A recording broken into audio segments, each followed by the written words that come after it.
Here's a guy who thinks he can conquer atheism in only 8 minutes.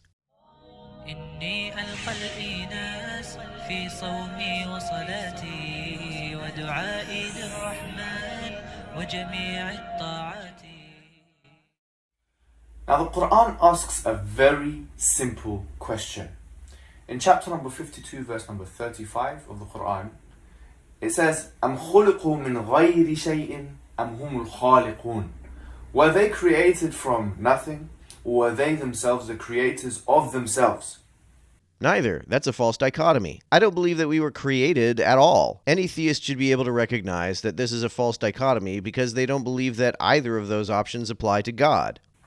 Now, if you speak to an educated atheist, they will not deny the fact that the universe had a beginning, because this is pretty much scientifically proven. Through the expanding universe, for example, we know that it had a beginning, since it's still expanding.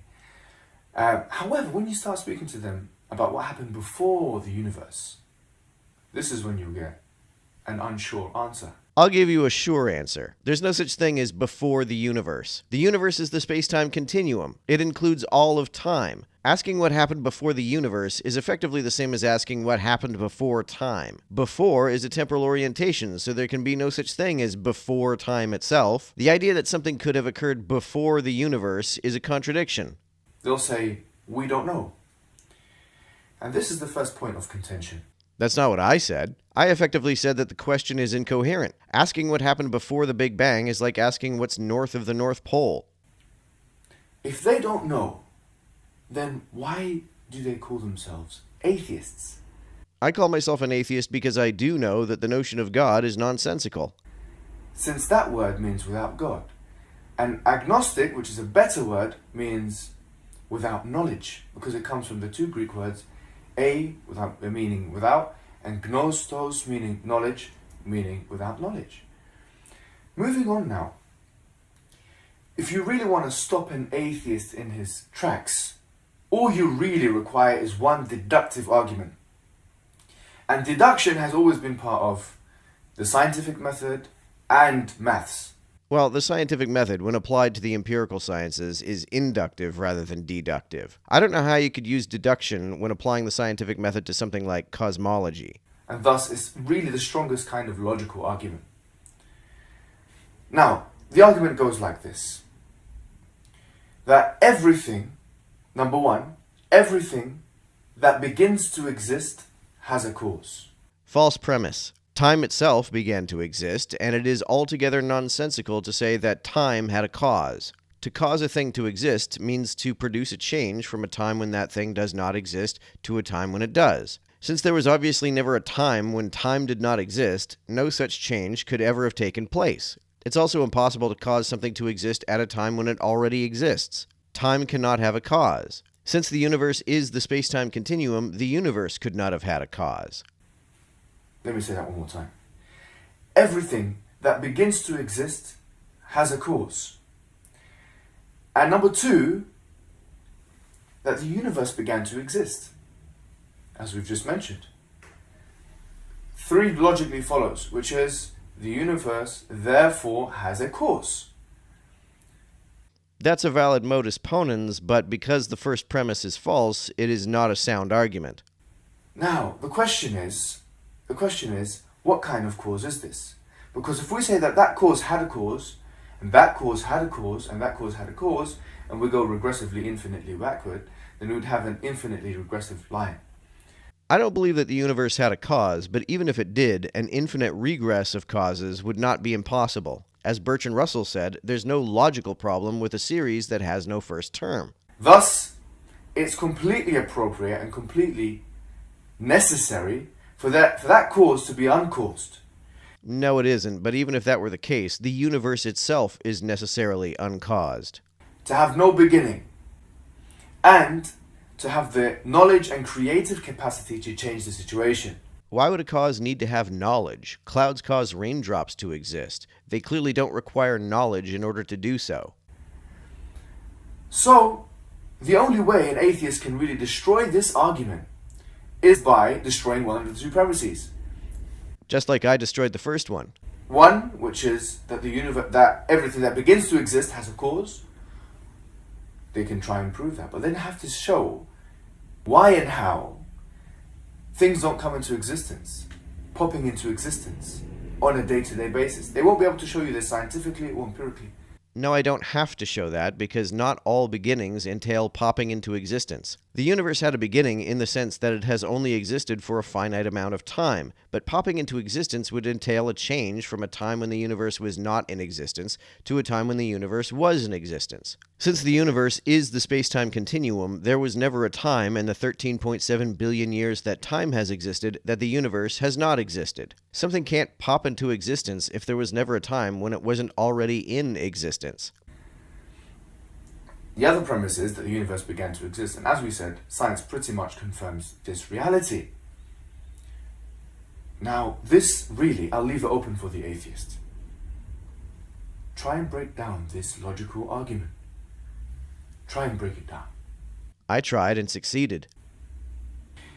Another argument that you can bring forward to the atheist is what's referred to commonly as the fine-tuning argument. Now, before I begin, I want to define fine-tuning here as that the universe is so fine-tuned that it would allow life to exist. I'm not talking necessarily about aesthetics, how beautiful the universe is or whatever.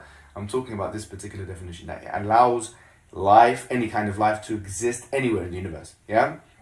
Now, if you look at Paul Davies, for example, as a cosmologist, he said that now there's broad, basically, agreement. He said there's a broad agreement between the physicists and cosmologists that the universe is fine-tuned for human life. Really? Who or what do the majority of cosmologists think finely tuned the universe? And this is a broad agreement between theists and atheists, believers and disbelievers, right? So you don't have to believe in God to recognize this reality. The idea that the universe is finely tuned is inferred from the fact that the development of life would be impossible if the parameters, constants, and laws of the universe were even slightly different. However, what reason do we have to believe that these parameters were ever free to vary? Just because we can imagine them being different doesn't mean that it was ever possible for them to be different. Also, if you believe in an all-powerful God, you do not, in fact, believe that the existence of life would be impossible if the parameters of the universe were different. To believe such a thing would imply that your supposedly all-powerful God does not have the power to put life into a universe with different parameters and constants. In fact, if we inhabited a universe that had parameters that made it impossible for life to naturally develop, that would be far greater evidence that it did not, in fact, develop by merely natural means. If we lived in a universe that made our development impossible, that would be far greater evidence of some kind of miracle. Now there are three actual options, as you can choose one of them, to how this universe became so finely tuned. You say became finely tuned as though there was some time when the universe had parameters, laws, and constants that had no potential for the development of life. There was never any such time. Option number one is that it evolved somehow. Well, this option is not available in physics, and there's no actual evidence of that at all. And no serious physicist has ever made such a proposition. Thus, it's unscientific. Thus, you cannot say that. Which is precisely why it makes no sense to ask how the universe became finely tuned. The idea that it became finely tuned implies a kind of evolution that we both recognize never happened. Option number two is that the universe is like this because it's a random generation, it's a chance factor. And this is what lots of atheists actually do say. The idea that it was chance also assumes that the parameters of the universe are free to vary. There is no reason to assume this. Having said that, if you look at Roger Penrose, he's a physicist in Oxford University, he was talking about the entropy levels in the beginning of the universe. And he says that the possibility of the entropy level being the way it is in the beginning of the universe is, and he says, 10 to the power of 10 times 123. And that's a big number. That's just one calculation for one of the components of the universe in the beginning of the early stages of the universe. Now, having said that, you should know through just this evidence that saying it's a chance factor that the universe came into being is a ridiculous option that shouldn't even be uttered. We can imagine the entropy states of the universe being wildly different, but that doesn't mean that they were ever actually free to be different. However, even if they are the way they are due to some highly improbable chance circumstance, That explanation is at least coherent, unlike the idea of a timeless, spaceless, disembodied mind, which is how theologians and apologists often define God. The third option is that there was a designer, there was a creator, there was an inventor.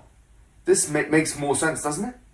No. Also, this is a false trichotomy. An option you haven't listed is that the universe's parameters were never free to vary. That seems like the most probable and coherent explanation to me.